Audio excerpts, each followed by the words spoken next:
Hi everybody, welcome back to our next video on transport related. Before we talked about cars and the differences in car vocabulary with US and UK English, on this video we're going to look at differences with general sort of transport vocabulary.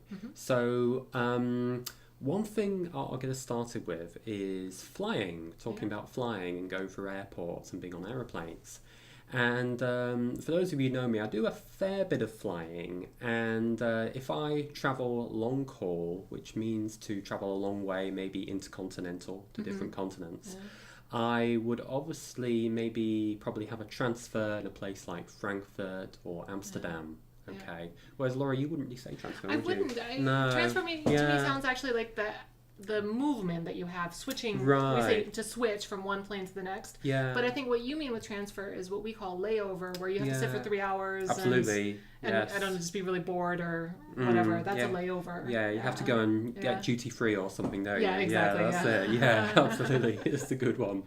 Yeah. But you're never allowed to open it unless you're actually... No, it's really frustrating, isn't it? Yeah. So running into those of you being stuck in airports, you know what it's like. Yeah. That's it. Okay, and next one obviously is if you've travelled again intercontinental, you've probably at some point done an overnight flight, haven't you? Yeah. Well, first of all, it's interesting. I heard you saying intercontinental.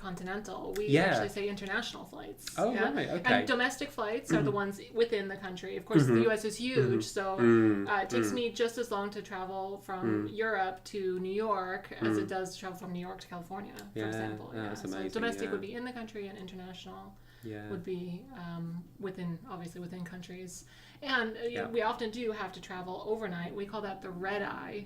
Because if you think about it, you wake up the next morning, you haven't really slept, or if you have slept at all, and your eyes are completely red. Absolutely. So you took the red eye that night. That's it. So a bit bloodshot. Yeah, absolutely. Yeah. From the lack of sleep. Interesting. Yeah. Good.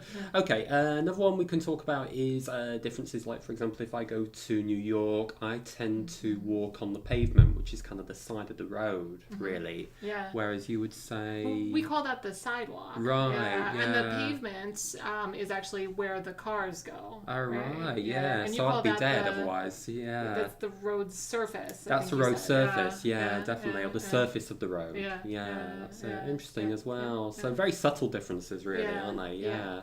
Okay. Another one is obviously railway. So, for example, you travel on a railway to a different place. Yeah. Now, I understand that. That's not too far from what we say. We say railroad. But it's just a slight difference that kind of marks you as British and me as American. Definitely, so people would notice that, obviously. But they would understand it. If you use one or the other, there's no big deal. Absolutely, like it's quite universal. Good. Another one is, for example, talking about trains. So if I travel on a train, I'd obviously get in the carriage, where people sit. I don't know if I would understand right away what you were talking about. I would want to get in the car. In the car, okay. And the car for me is just with 4 wheels, so that's really unusual. You have a train with lots of different cars. Different cars. Wow, unusual. That is. Okay, good. And another one talking about when we buy tickets. Again, this could be related to trains or travelling on aircraft. I would tend to say that I'm going to get maybe a return ticket. Most commonly. Okay. We get a round trip ticket. Get a round trip. So it's logical, obviously. Yeah, it is. But a return ticket for me, I didn't really understand that the first time I heard it. What a return ticket is, but from A to B. And of course, if I'm just going to one place and I choose to stay there, I'd obviously get a single. Whereas we get a one-way ticket. One way, that's it. One-way destination. Good. Okay, and last but not least is something that I don't say this a lot, Laurie, but my mother does, and maybe this is because she's an older generation.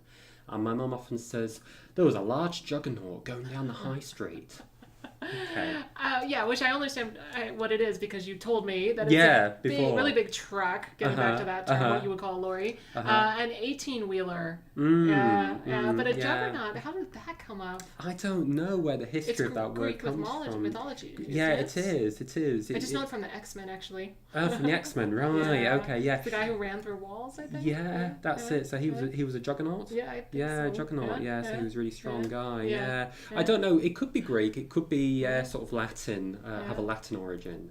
But anyway, fascinating nonetheless. Okay, everybody. So hope you enjoyed it. I'll see you in the next video. Bye bye.